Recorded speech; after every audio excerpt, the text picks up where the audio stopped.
Welcome to This Explainer. Today we're unpacking a truly fascinating piece of writing that takes something incredibly mundane, literally a simple kitchen tool, and uses it to spark this profound realization about the people we surround ourselves with. It's a really unique perspective, so let's jump right in. So the author starts off with this highly relatable story. He bought a premium Zhongshuaquan kitchen knife, but for whatever reason, he just left it in the box. Instead, he stubbornly kept hacking away with his old, dull knife. And we've all been there, right? Holding on to a terrible tool out of sheer habit, somehow convincing ourselves that sawing through a tomato builds character. Well, when he finally switched to the new blade, the difference was absolutely staggering. It was smooth, it was handy, and it cut. Actually, the author puts it beautifully, like removing hair from yak butter. Just totally effortless. But the kicker? When he unconsciously picked up the old knife again later, it felt instantly clumsy. And in that frustrating little moment, a light bulb went off. He finally understood the undeniable, real-world value of a premium brand. To back up this kitchen knife revelation, let's look at another number. 10 years. That is exactly how long a gifted Philips razor lasted the author, a full decade of daily use, and the battery was still completely intact. Eventually, a tiny part broke, so he ran out and bought the quote-unquote best replacement he could find at a local store. Well, that replacement became utterly useless in just a month. Unsurprisingly, he went right back to his 10-year-old Philips. Now, why do we actually care so much about these items? It's not just about longevity. It's really about the daily user experience. A premium razor is comfortable to hold, it's fairly silent, remarkably sharp, and this is the crucial part, it never pinches or pulls your hair. High-quality tools don't just work well, they actively prevent discomfort. They bring this reliable, frictionless ease to the routines we do every single day. And that brings us to the author's first big takeaway. Sure, quality brands might sting your wallet a bit up front, but they deliver massive long-term comfort. Investing in top-tier items absolutely pays dividends in durability and, honestly, peace of mind. By removing daily friction from your life over the long haul, these premium tools more than earn their keep. But here is where the author makes this absolutely fascinating conceptual leap. He completely pivots from physical objects to human beings, introducing this concept of brand characters, or in Chinese, Pinpai Renwu. He argues that just like tools, people have quality grades. Brand characters are those rare individuals of the absolute highest caliber who bring immense value, comfort, and wisdom into your life. Remember that no-pinching comfort of the premium razor we just talked about? Well, that translates directly into the emotional safety provided by brand characters. These people bring wisdom and joy. They offer safety and tranquility. They operate entirely without deception. And crucially, just like a perfectly balanced, smooth-cutting knife, they never make you feel agitated or on edge. They're just frictionless, uplifting presences in your day-to-day life.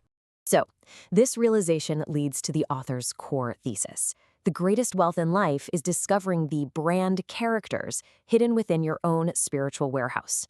Taking inventory of his own life, he expresses this immense gratitude for secular friends he names, like Xu Benyi and Lu Jingchai, describing them as exceptionally sincere and high in taste. Take a second and just think about your own circle for a moment. Who operates as a brand character for you? Who brings you that pure, unblemished comfort and reliability? Once you actually identify these rare individuals, how are you supposed to treat them? Well, the author provides a really compelling 3-step framework. Step 1, venerate them. Admire them deeply, treating them with the exact same awe you'd give a precious artifact. Step 2, enjoy them quietly, completely free from messy secular complications. It's kind of like appreciating a peerless landscape painting. You don't constantly pull it down off the wall to inspect it, you just let it be beautiful. And step 3, you must actively protect them, even at your own expense. That third step, it's pretty profound, right? And the author shares a heavy personal anecdote to back it up. He says sacrificing oneself to protect these friends is the ultimate sign of respect. Years ago, when the author's own organization was facing heavy controversy, he actively severed ties with his dearest friends. He sacrificed his own connection to them just to ensure they suffered absolutely zero collateral damage, keeping their reputations completely pristine. To really lock in this incredible metaphor, just look at how perfectly these two worlds align. On one side, you have brand objects. They possess exquisite structures, long service lives, and frictionless usability.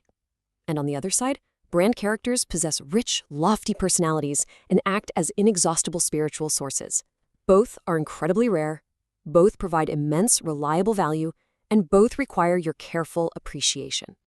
But, of course, there's a catch, and it's a big one. Meeting a brand character isn't just about stumbling into the right person on a lucky day.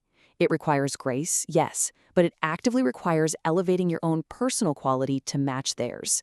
You simply cannot attract a high-quality person if you're operating like a dull, rusty kitchen knife yourself. It literally takes a lifetime of self-refinement to match their frequency. Which brings us to this incredibly striking realization from the source text. A person who never meets a brand character would not know that there are mountains beyond mountains. It's such a beautifully poetic way of saying that if you never experience the comfort and the elevation of a top-tier human connection, you simply won't know how high the sky truly is. Your whole frame of reference for what a relationship can be remains tragically limited. Because without them, you'll forever use a dull knife, falsely believing that all knives in the world pinch, pull, and struggle. We end up right back where we started. If you don't know that a premium connection exists, you just accept the daily struggle and friction as the way things are. You miss out on a high-quality existence simply because you didn't know it was possible. So as we wrap up this explainer, I want to shift the focus entirely onto you for a second, with one pretty provocative question. Are you striving to become a brand character? The author's ultimate hope was to one day become a Zhongxiaoquan knife or a Phillips razor for someone else, to be that reliable, premium presence. Take a hard look inward today. Are you a source of wisdom and tranquility, or do you pinch and pull? It's a profound goal to aim for. Thank you so much for joining me on this explainer, and until next time, keep refining your edge.